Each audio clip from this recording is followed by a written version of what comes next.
Salut à tous et à toutes, comment allez-vous? Écoutez, moi ça va extrêmement bien. Aujourd'hui, review de l'épisode 4, 5 et 6 de Arcane.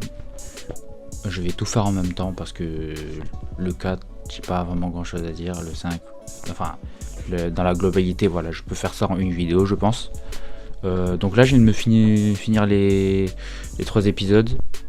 C'est une dinguerie. Toujours, ça continue dans la grille. C'est encore mieux que les 3 premiers épisodes. Enfin, c'est pas mieux, mais ça se complète, ça se suit. C'est extrêmement bien parce que ça se suit.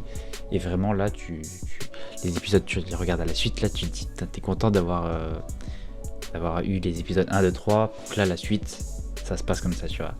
Et donc, j'avais raison pour ceux qui ont regardé la review de l'épisode 3, de ma vidéo l'épisode 3, parce que je disais que je pensais qu'on allait avoir une ellipse, et j'ai pas regardé la vidéo de Nakatine. Je crois que ma vidéo est sortie avant celle de Nakatine, et après j'ai vu une vidéo de Nakatine où il parlait justement des épisodes 1, 2, 3 d'Arcane, je crois, et après il avait dit la même chose que moi.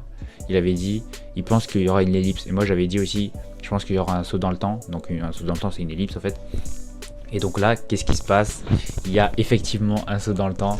On voit Jinx et enfin tout le monde qui a grandi, quoi. Voilà. Donc c'est super intéressant. C'est vraiment super intéressant. J'ai vraiment trop kiffé On voit encore, il y a tellement de magouilles, tellement de choses à dire. Donc par exemple la Cité du Progrès, on voit que les X-Gates ont été fabriqués, donc il y a des années qui sont passées depuis. Voilà, les portails, le commerce, le marché qui s'ouvre à tous les étrangers, parce que là du coup avant c'était la Cité du Progrès Piltover, et maintenant on peut faire du commerce machin etc avec les autres régions. Donc je pense que ça a dû mettre quelques années, même on voit Powder qui devient un Jinx. Voilà, il y a quand même quelques années qui sont passées. Vi qui était en prison du coup. On ne sait pas par qui, peut-être par Marcus. Marcus, je ne sais pas si vous vous souvenez de Marcus, c'était l'associé à côté de la meuf. En fait, je ne sais pas si c'était sa femme ou quoi, parce que Marcus maintenant il a une fille, mais voilà, c'est ceux qui négocient, tu vois. Marcus c'est le négociant, on va dire le pacifieur négociant des bas-fonds de zone. Donc il y a cet équilibre de ok, les bas-fonds, on peut pas gérer votre endroit, mais promettez-nous de pas faire la merde à Piltover, et sinon on fait la guerre. Et pareil, les bas-fonds, maintenant c'est plus Vendeur qui gère les bas-fonds, enfin ces zones, hein, quand je dis les bas-fonds, c'est les zones, c'est Silco. C'est Silco, maintenant qui a le pouvoir et qui a l'argent, enfin maintenant qui a plus Vendeur, quoi. Et ben il dit ok, on fait un marché, quoi, c'est faire un marché. Donc c'est super intéressant. On voit quoi, on voit la fête du progrès, on voit l'épisode 5, j'ai craqué. Moi, étant fan de vraiment Victor, je suis trop fan de lui, genre tout son, comment dire, sa personnalité, tout simplement, en fait, sa façon de travailler, sa personnalité.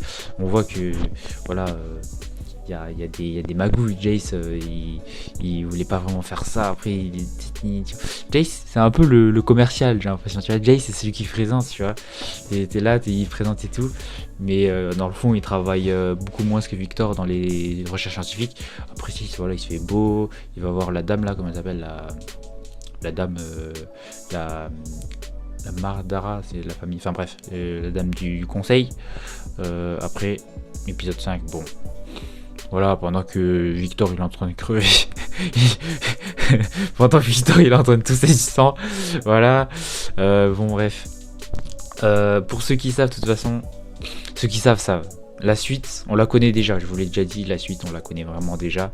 Vous lisez le lore de Jace, de Victor, Heimerdinger, Blitzcrank. Je ne savais pas que, en fait, c'est trop cool à quel point le monde est si petit et si relié.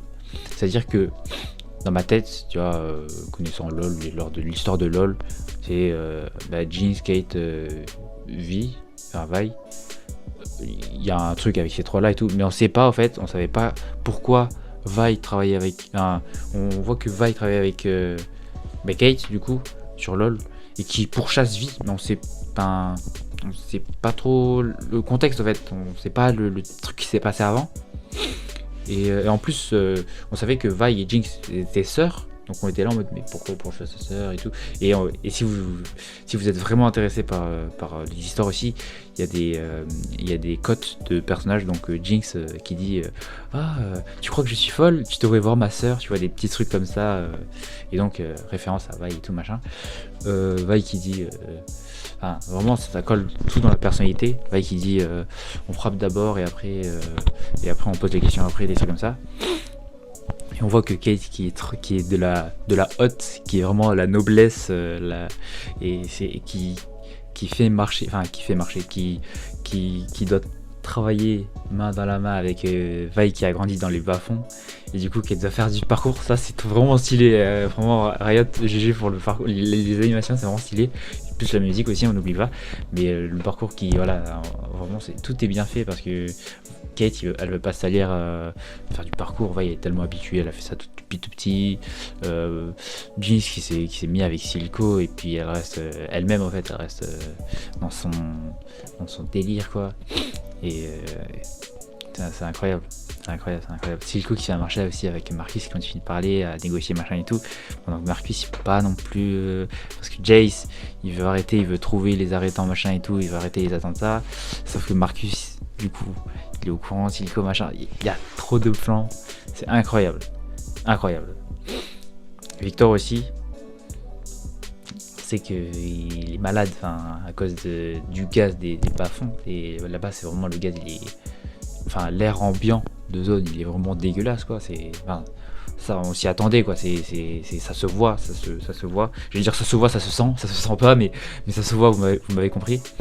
Mais pour ceux qui savent, Victor est dans League of Legends, hein, donc pour ceux qui savent, vraiment, Victor, pour moi c'est vraiment le best. Et malheureusement Heimerdinger qui va être banni du conseil. Jace, Jace il a fait un... moi je suis vraiment pas fan de Jace, en tout cas de sa personnalité, de ses actions en tout cas. Mais c'est comme ça. Il se passe vraiment des choses... incroyable. Rendez-vous dans 5 jours. Rendez-vous dans... En fait, je dis 5 jours, mais rendez-vous le 20 novembre plutôt pour la suite. Donc l'épisode 7, 8 et 9 de Arcane. Qu'est-ce que vous pensez qu'il y aura cette fois-ci ? Il y a eu un petit teaser. On a vu, ça va être la guerre.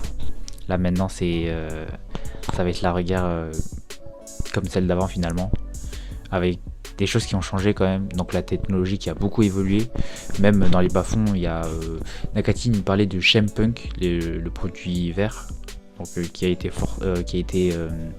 très très intéressant, hein, qui a été donc on a le liquide violet, le shimmer je crois, ou qui était pas contrôlé, donc vraiment on contrôle pas le shimmer, c'est de la puissance indosable on va dire. Et puis le Chempunk ça va être la puissance dosable finalement de la chose.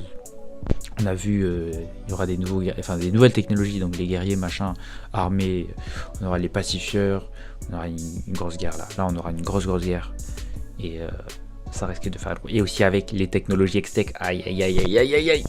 Sur ce, moi je vous dis à une prochaine vidéo, à la prochaine, merci d'avoir regardé la vidéo, et à la prochaine.